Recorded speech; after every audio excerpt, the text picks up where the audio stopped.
Bonjour à toutes et bienvenue dans un nouvel épisode de Tout part de moi. Je suis très contente de vous retrouver aujourd'hui. Alors, je suis désolée, j'ai pas sorti d'épisode la semaine dernière, mais parce qu'en fait, alors je ne sais pas si vous l'entendez, j'espère que vous l'entendez, mais j'ai changé mes micros. Storytime, j'ai vu mon petit frère il y a 2 semaines qui m'a dit, en gros, meuf, tes micros, enfin, achète-toi des micros, ton son il est pourri et j'ai quitté ton épisode à cause de ça. Donc, qu'est-ce que j'ai fait? En rentrant, j'ai commandé des nouveaux micros. Bon, je savais que c'est quelque chose qu'il fallait que je fasse, mais là, du coup, ça m'a boosté. Bon, j'avais déjà des micros à la base, mais c'était des micros, des petits micros, quoi. Je voulais juste voir si j'allais être régulière avant d'investir dans des micros de meilleure qualité. Donc ces chaussettes, ils sont arrivés cette semaine, donc je me suis dit, ça sert à rien de gâcher, entre guillemets, un épisode avec mes vieux micros. J'attendrai de recevoir les nouveaux, et puis c'est tout, quoi. Donc écoutez, j'espère que la qualité d'écoute sera plus agréable pour les épisodes à venir. Et sans perdre plus de temps, c'est parti. Aujourd'hui, on se retrouve du coup pour le 12e épisode de Tout part de moi.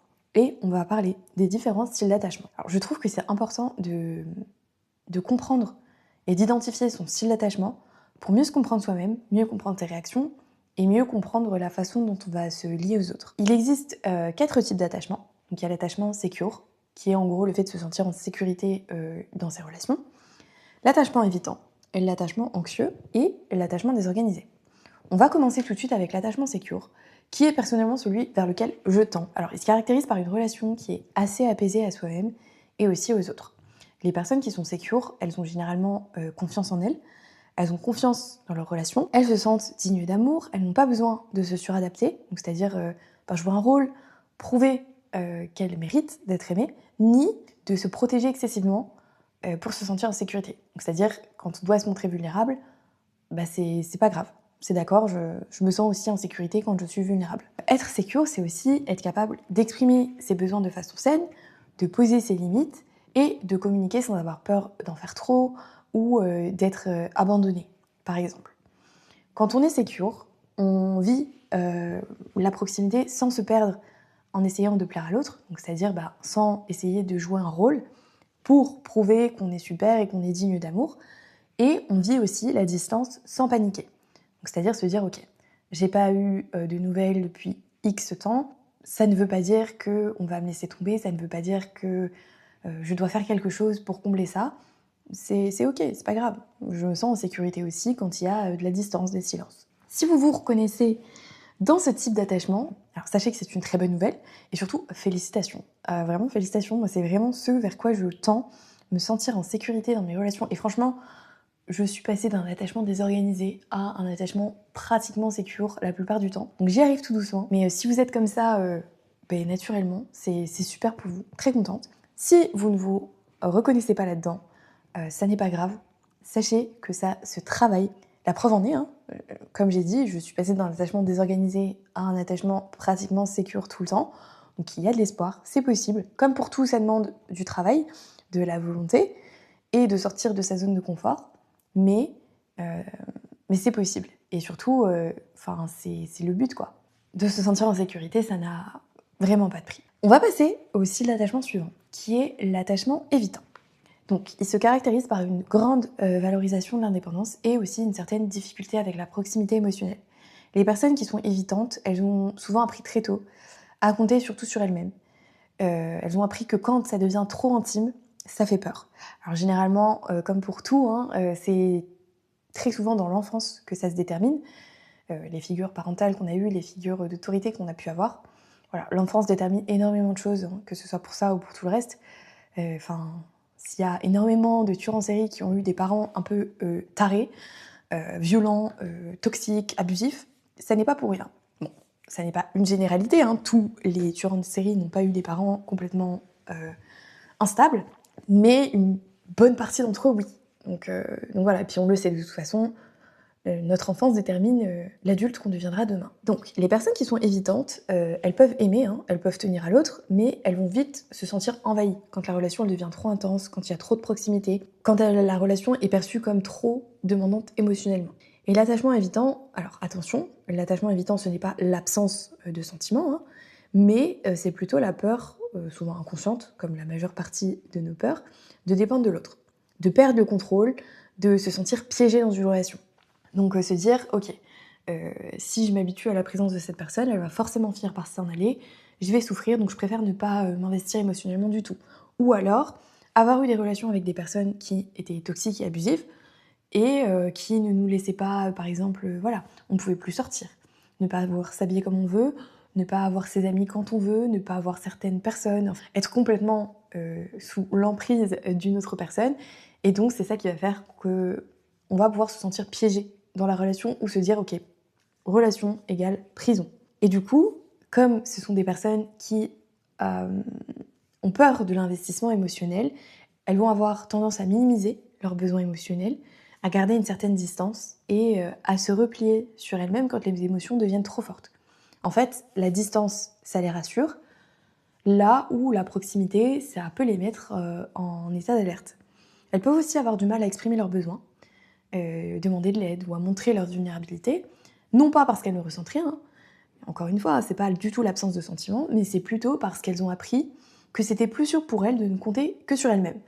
Voilà, je sais que si je compte sur moi, au moins je ne serai pas déçue, on ne me fera pas souffrir. Voilà, je compte sur moi et c'est très bien.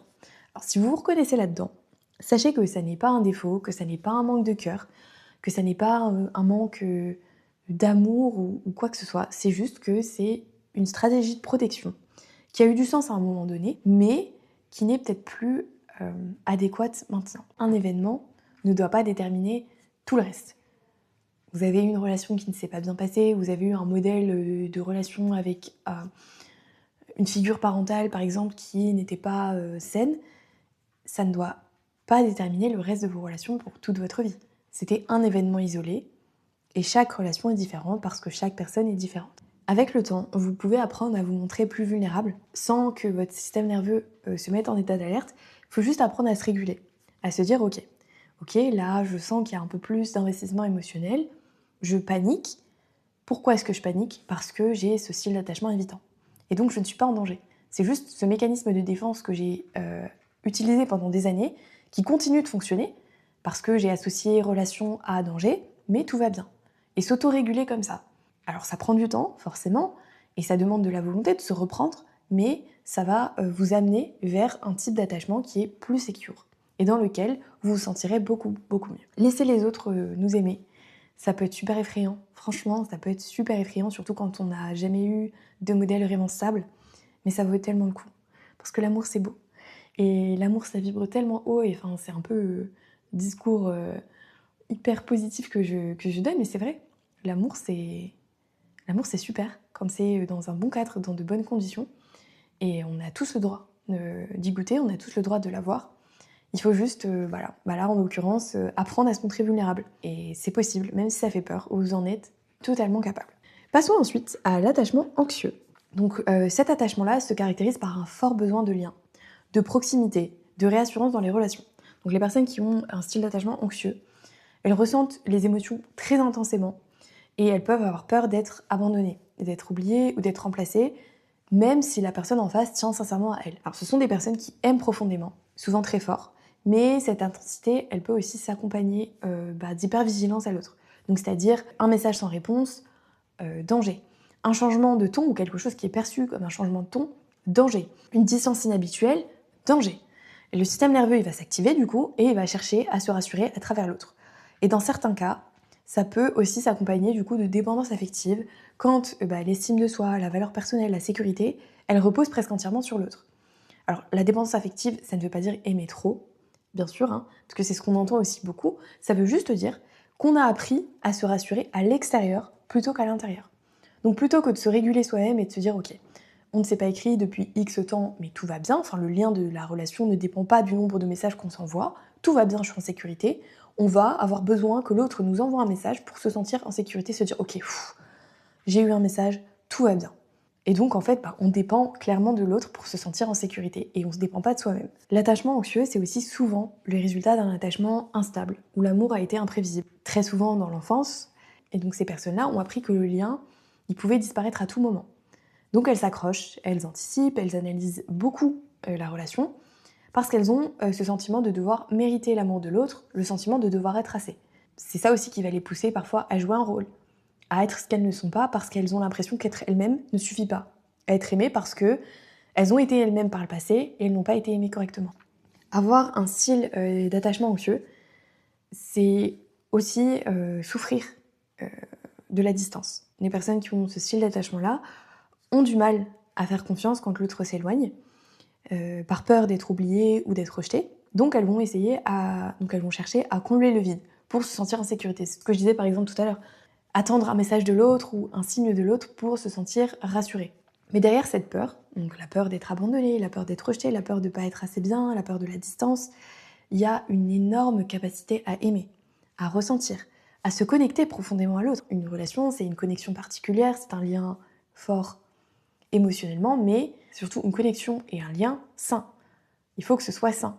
Ça commence par savoir faire la différence entre un vrai besoin ou un besoin d'être rassuré. Si vous envoyez un message à l'autre, est-ce que vous le faites parce que vous avez envie de partager un événement de votre journée par exemple, ou est-ce que vous le faites parce que ça fait trop longtemps que vous n'avez pas parlé à l'autre et que vous avez besoin d'être rassuré? Si c'est ce besoin d'être rassuré, plutôt que d'envoyer un message et de chercher à ce que l'autre nous rassure en nous répondant, se réguler soi-même et se dire ok, le lien que j'entretiens avec cette personne ne dépend pas du nombre de messages qu'on a, ne dépend pas du nombre d'interactions qu'on a. Et même si on ne se parle pas, l'opinion de cette personne sur moi ne va pas changer. Et en fait, c'est vraiment un super outil pour avancer, afin de pouvoir aimer de façon plus sécurisante et aussi de façon plus saine, que ce soit pour nous et pour l'autre aussi. Et comme pour le style d'attachement évitant, il est totalement possible de passer d'un attachement anxieux à un attachement sécure. Ça demande de l'autorégulation, de savoir faire la distinction entre ses besoins de sécurité et ses vrais besoins, mais une fois que c'est fait, vous verrez que vous vivrez vos relations beaucoup, beaucoup mieux. Et enfin, on va finir avec l'attachement désorganisé, qui est un des plus complexes, parce qu'il mélange à la fois le besoin de proximité, mais aussi la peur de celle-ci. C'est un peu un mix entre l'attachement évitant et l'attachement anxieux, en gros. Et c'est mon style d'attachement, hein, bien sûr, forcément. Les personnes qui ont un attachement désorganisé veulent et ont besoin profondément de ce lien, de l'amour, de la connexion, mais en même temps, ça peut vite devenir une source de sécurité, mais aussi une source d'angoisse et de danger. C'est en fait un peu contradictoire et du coup, on va avoir des comportements qui sont contradictoires aussi. Donc par exemple, chercher la proximité et fuir dès que ça devient réel. Donc se dire je veux ça, et quand c'est en face de nous, se dire ah ouais non, non, non, non, ça fait peur. Et aussi désirer l'amour, être aimé, aimer, mais paniquer quand l'amour est là. En fait voilà, c'est vraiment très contradictoire. L'attachement désorganisé, il est souvent lié à des expériences relationnelles où la figure d'attachement, elle a été à la fois une source de réconfort et une source de douleur. Et le système nerveux, en fait, il sait plus du tout sur quel pied danser. Il est constamment en alerte. Distance, ça fait peur. Mais vulnérabilité, ça fait peur. Proximité, ça fait peur. Mais j'ai besoin de ce lien, donc j'en ai envie, donc je vais aller le chercher, mais quand c'est là, je ne suis pas bien parce que c'est dangereux pour moi. Enfin, c'est très compliqué d'avoir ce style d'attachement-là. Parce qu'en fait, on va passer par des montagnes russes émotionnelles dans nos relations. Il va y avoir des phases d'hyperattachement, puis des phases de détachement, de sabotage ou d'autoprotection. Et ça peut créer énormément de confusion, non seulement pour soi, mais aussi pour l'autre. Et si je prends mon exemple, parce que du coup là, c'est ce que je connais, dans mes relations amoureuses, comment est-ce que ça se traduisait? J'avais envie d'amour. Moi, je suis vraiment, je crois que je l'ai déjà dit, mais je suis hyper romantique, j'adore l'amour. Enfin, je sais exactement ce que j'ai envie d'avoir dans un couple, ce que j'attends d'un partenaire. J'ai une idée très précise de ce que je veux. J'adore l'amour, j'adore ça, je trouve ça super, enfin voilà, je pense que vous l'aurez compris. Mais je me dirigeais tout le temps vers des personnes qui étaient émotionnellement indisponibles. Pourquoi? Parce que je savais, inconsciemment, hein, bien sûr, je ne faisais pas ça en pleine conscience en me disant oh, tu vas souffrir, pas du tout, mais parce que je savais que je pouvais avoir de la proximité avec ces personnes-là, tout en sachant que comme c'était des personnes qui n'étaient pas émotionnellement disponibles, ça n'allait pas devenir vraiment sérieux. Voilà, c'est un peu ça. Et à l'inverse, les fois où j'ai eu des personnes qui étaient émotionnellement disponibles, hein, donc qui étaient prêtes à m'offrir exactement ce dont j'avais besoin, ce que je voulais, ce dont je rêvais, je me disais non. Ouais, non, ça devient trop sérieux. Il y a trop de proximité, ça me fait peur, je préfère arrêter. Je prenais la fuite. Et je devenais, en fait, moi aussi, émotionnellement indisponible. Donc du coup, j'étais émotionnellement disponible avec les personnes qui n'étaient pas, et j'étais émotionnellement disponible avec les personnes qui l'étaient. C'est très compliqué de se comprendre soi-même aussi, de se dire mais je comprends pas pourquoi est-ce que je fais ce genre de choix, pourquoi est-ce que je répète ces schémas-là, pourquoi est-ce que je vais toujours vers ce type de personnes alors que je sais que c'est des personnes qui ne me donneront pas ce que j'ai besoin, et quand j'ai des personnes qui me donneront ce dont j'ai besoin, je fuis. Franchement, c'est super compliqué. Mais ça se travaille. Ça se travaille et aujourd'hui, je peux dire que je suis prête à être aimée, à aimer. Et ça m'a demandé un peu de travail sur moi, de comprendre en fait pourquoi est-ce que j'agissais comme ça. Maintenant que j'ai compris que j'avais ce style d'attachement-là, j'ai pu travailler dessus pour tendre vers un attachement sécure. Voilà, se dire, je suis totalement capable de prendre des bonnes décisions pour moi, je suis totalement capable de faire les bons choix pour moi ou de quitter une relation qui ne me convient pas. J'en suis capable, je ne me laisserai plus dans des relations qui me font souffrir, qui ne me conviennent pas, avec des personnes qui ne sont pas faites pour moi. Alors, si vous vous reconnaissez là-dedans, sachez déjà que nous sommes ensemble. Et surtout, c'est juste que comme pour tout le reste, en fait, vous avez développé une stratégie pour survivre émotionnellement à un moment donné. Et c'était nécessaire à ce moment-là, mais ça ne l'est plus. Et l'attachement désorganisé, il peut aussi évoluer en attachement sécure, comme pour l'attachement anxieux, comme pour l'attachement évitant. Ça demande de la conscience, se dire, ok, j'ai un attachement désorganisé, de travailler sur la régulation interne du système nerveux. Donc non, je ne suis pas en danger quand les choses deviennent émotionnellement sérieuses, quand je dois montrer de la vulnérabilité, et non, je ne suis pas en danger quand il y a de la distance. Et naturellement, à force de faire toute cette régulation du système nerveux, on va se tourner vers des relations qui sont beaucoup plus sécurisantes. Donc pour conclure, je dirais qu'il n'y a pas de mauvais style d'attachement, c'est juste en fait des stratégies qu'on a développées pour nous sentir en sécurité émotionnellement, des stratégies qu'on a développées très tôt, des stratégies qu'on a développées quand on était enfant ou adolescent, quand on était en phase de développement pour devenir l'adulte qu'on est aujourd'hui.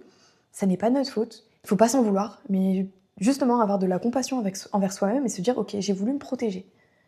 J'ai voulu me protéger pour ne pas souffrir, mais maintenant je suis pleinement capable de prendre des bonnes décisions pour moi, de faire des choix qui sont en ma faveur, de me diriger vers des personnes qui me correspondent. Et si je devais me retrouver dans une situation qui n'est pas faite pour moi, dans une relation qui n'est pas faite pour moi, avec quelqu'un qui n'est pas fait pour moi, je saurais me retirer et ne plus souffrir et ne plus me laisser subir tout ça. Que vous vous reconnaissiez dans l'attachement anxieux, évitant ou désorganisé, ça ne veut pas dire que vous ne pouvez pas passer un attachement sécure. Ça veut juste dire que votre système nerveux, il a appris à se protéger d'une certaine façon. Et ça peut être aussi intéressant de pousser l'exercice un peu plus loin et de se demander d'où ça vient. Qu'est-ce qui a façonné notre façon d'aimer?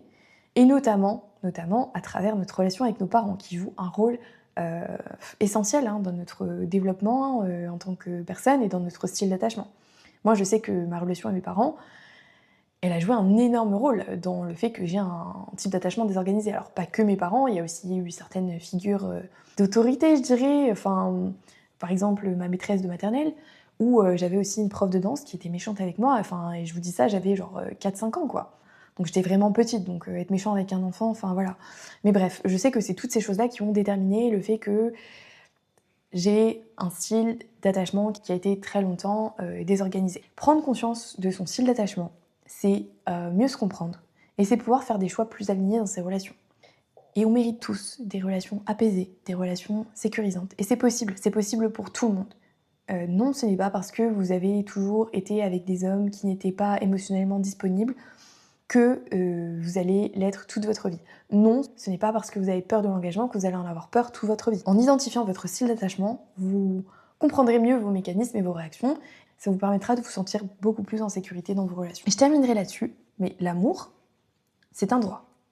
Vous avez le droit d'être aimé sans condition. Vous n'avez pas besoin de mettre en place des stratégies pour être aimé.